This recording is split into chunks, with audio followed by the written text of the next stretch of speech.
After the flood, after the ark had rested, after the world was given a second chance, another shadow began to rise, a plan, a people, and a tower that pierced the heavens.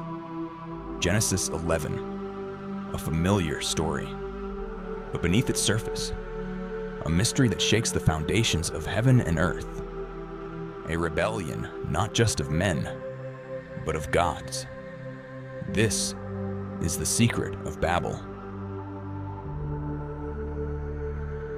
What really happened at Babel, the hidden war behind the tower? You know the story. A tower, a people united, and a sudden confusion of languages. But what if the Tower of Babel wasn't just about human pride? What if behind the bricks and ambition, there was a cosmic rebellion? What if God's response wasn't just to humble men, but to divide the spiritual realm itself? This is the mystery of Babel. And once you see it, you'll never read Genesis the same way again. The rise of a one-world power. After the flood, humanity grew. One people, one language, one culture, and one vision. Come, let us build a city and a tower with its top in the heavens. Let us make a name for ourselves. Genesis 11:4. This wasn't just architecture. It was an attempt to reopen the gates of heaven by human hands. A return to the forbidden knowledge of the pre-flood world. A tower that reached not just upward, but into the spiritual realm. Babel was not just a tower, it was a portal. Ancient texts hint at something more. A ziggurat, designed like a stairway between dimensions. An artificial mountain, meant to summon and host the gods. Sound familiar? It was man, trying to reclaim Eden, but without God. This was technology plus occult power, an echo of the Nephilim age, and heaven responded. God comes down, and everything changes. Let us go down and confuse their language. Genesis 11:7.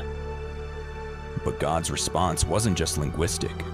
According to Deuteronomy 32:8, in the oldest Hebrew texts, when God divided the nations, he assigned them to the sons of God, divine beings.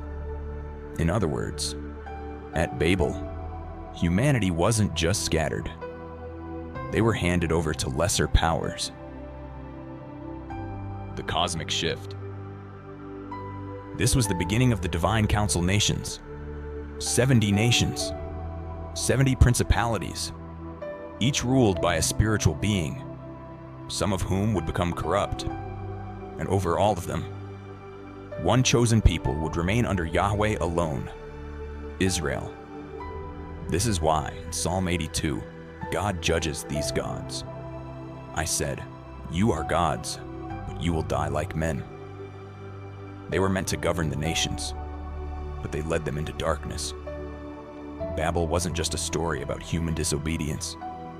It was a spiritual reordering of the world, a division of realms. Jesus and the reversal of Babel. Now here's where it gets powerful. Fast forward to the New Testament, to Pentecost. Tongues of fire, languages spoken, people from every nation hearing the gospel in their own tongue. Babel confused the nations. Pentecost unified them again, not through pride, but through the Spirit of God. And suddenly, the 70 nations begin to be reclaimed, not by war, but by the message of the risen King. What does this mean for you? You were born into a world shaped by the aftermath of Babel, a world of spiritual confusion, of hidden powers and ancient boundaries. But Christ didn't just come to save your soul. He came to reclaim the nations, to tear down the tower in your heart, and replace it with a kingdom not built by human hands. If this message awakened something in you, drop a comment.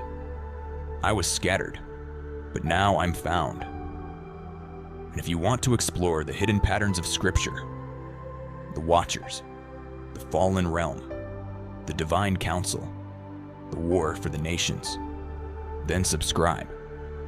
Because the Bible is not just a book, it's a portal. And once it opens, you can never go back.